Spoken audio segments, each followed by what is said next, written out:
Ucrania acaba de confirmar la toma por parte de las tropas rusas de la ciudad de Soledar, que tiene importancia estratégica. Después de la toma de esta ciudad dentro de la región del Donbass, entonces el accionar se dirige hacia otros puntos también importantes desde el punto de vista estratégico. Es decir, que como decíamos en un programa anterior, Rusia inició el año con algunos éxitos en el terreno militar. Hay un trabajo interesantísimo de la autoría de Shlomo Ben-Ami, que fue ministro de Relaciones Exteriores de Israel.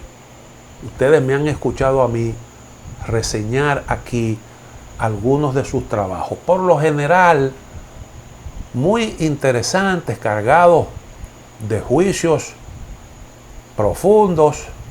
Es un conocedor de todos estos temas y por eso nosotros siempre le prestamos atención a sus trabajos. Escribió un artículo titulado Paz por agotamiento en Ucrania y quiero compartir con ustedes algunas partes de este interesante trabajo. Dice lo siguiente: si bien las guerras invariablemente terminan, los desacuerdos subyacentes a menudo permanecen.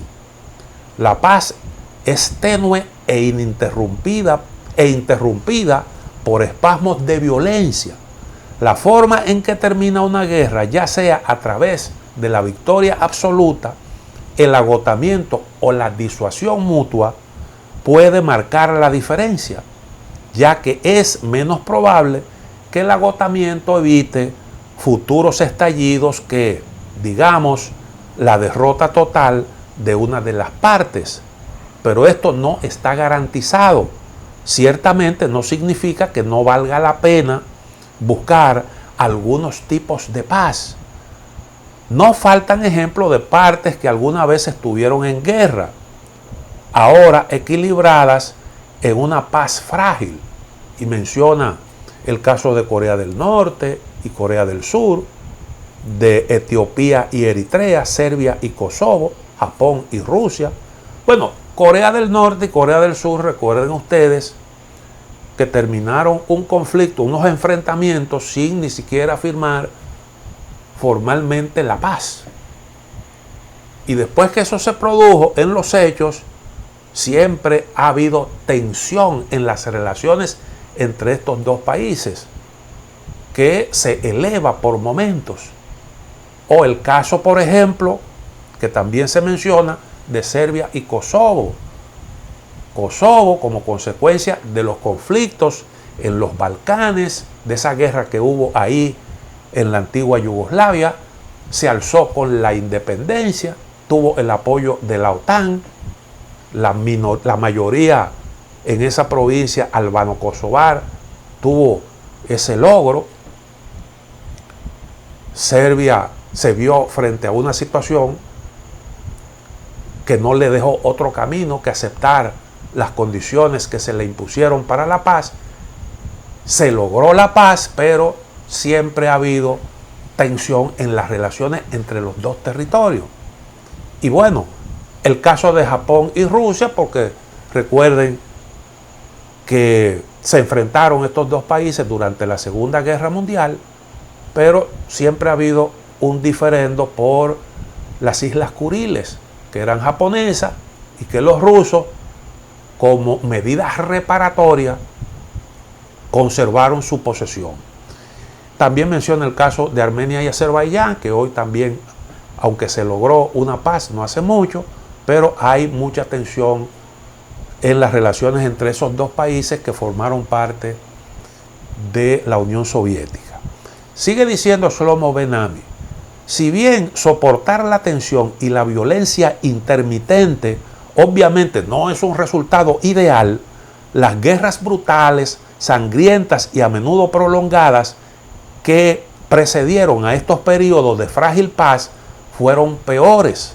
De hecho, aquellos que se resisten a la paz imperfecta, permaneciendo comprometidos En cambio, con una paz justa lograda, presumiblemente a través de la derrota total de sus oponentes, a menudo terminan peor. Y Ucrania parece dispuesta a correr la misma suerte. Durante su breve visita a Estados Unidos el mes pasado, el presidente ucraniano Volodymyr Zelensky reiteró que su país aceptará nada menos que la retirada total de Rusia del territorio ucraniano, incluida Crimea. Es poco probable, sin embargo, que derrote por completo a su invasor mucho más grande. Tan admirablemente como los ucranianos están luchando, están más cerca del agotamiento que sus oponentes rusos. Para empezar, el grupo de peleadores potenciales de Rusia es mucho más grande. Sí, la movilización parcial de Putin se encontró con protestas públicas y un éxodo de cientos de miles de reclutas potenciales, pero los esfuerzos de reclutamiento de Ucrania tampoco han estado exentos de problemas. Muchos de los que huyen de la guerra se niegan a volver a luchar y, según los informes, se recluta en las calles a combatientes que no están dispuestos a hacerlo. En Ucrania hay personas, hombres que están en edad de ser reclutados, que evitan ir, por ejemplo, a los supermercados y a ciertos lugares en donde le pueden presentar una convocatoria para presentarse con el fin de ser reclutado, porque hay una disposición para reclutar a todo el que esté en edad de pelear. Y entonces hay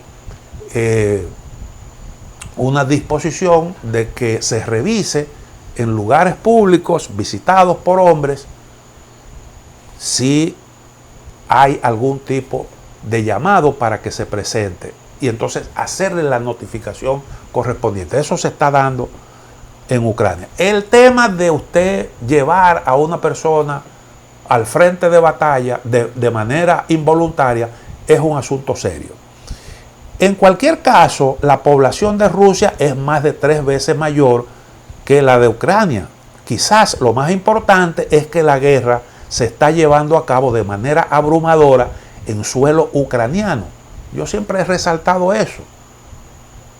Siempre he resaltado eso. Si la guerra se libra en su territorio, cada vez que cae una bomba, está produciendo un daño a la infraestructura física de ese país. El daño se le carga al país donde se están produciendo los combates, mientras que los rusos están libres de ese tipo de problemas.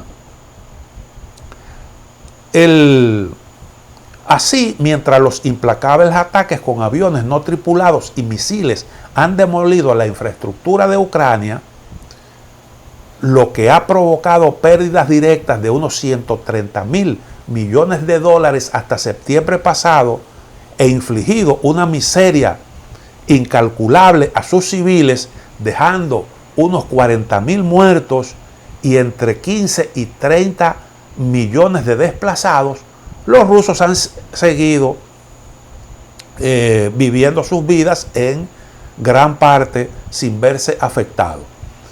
Esto a pesar de las sanciones occidentales, cuyo impacto en la población rusa ha sido limitado. En el 2022 la economía de Rusia se contrajo solo entre 3 y 4% y el desempleo apenas se movió. Por el contrario, la economía ucraniana se ha contraído un 32% y el desempleo ha aumentado un 35%. Si bien las sanciones erosionarán la economía de Rusia a largo plazo, el tiempo está del lado de Putin. Confía en que los ataques implacables contra la infraestructura y los objetivos civiles erosionarán la moral y la capacidad de lucha de Ucrania, ya que las consideraciones económicas y políticas internas debilitarán la determinación de Occidente. Y más adelante sigue diciendo, A fines del año pasado, el general Mac Miller, presidente del Estado Mayor Conjunto de Estados Unidos, instó a Ucrania a aprovechar los momentos de debilidad rusa para negociar una solución, ya que sacar a Rusia de Ucrania por completo sería, cita sus palabras entre comillas, una tarea muy difícil. Sus comentarios provocaron una reacción violenta entre quienes los interpretaron como una señal de que la estrategia de Putin estaba funcionando. Pero vale la pena prestar atención al consejo de Miller. Es probable que la resistencia a la guerra de Ucrania se agote primero. Si los líderes de Ucrania se niegan a negociar hasta después de cruzar ese umbral, terminarán mucho peor que si intentan negociar mientras todavía tienen fichas para negociar. Dada la profunda y tensa historia compartida de las dos partes, es poco probable que cualquier acuerdo impida más erupciones de violencia. Pero como puede atestiguar Estados Unidos, la era de las victorias gloriosas ha terminado. La paz por agotamiento es mejor que ninguna paz en absoluto. Yo creo que es interesante el planteamiento.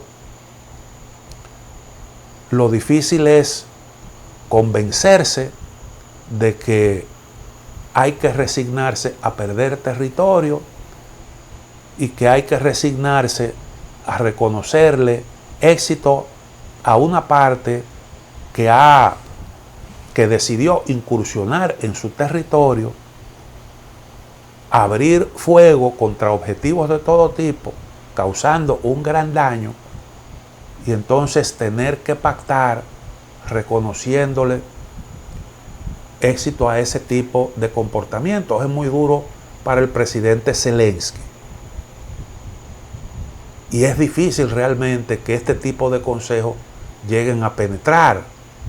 Pero la realidad, tarde o temprano, se impondrá.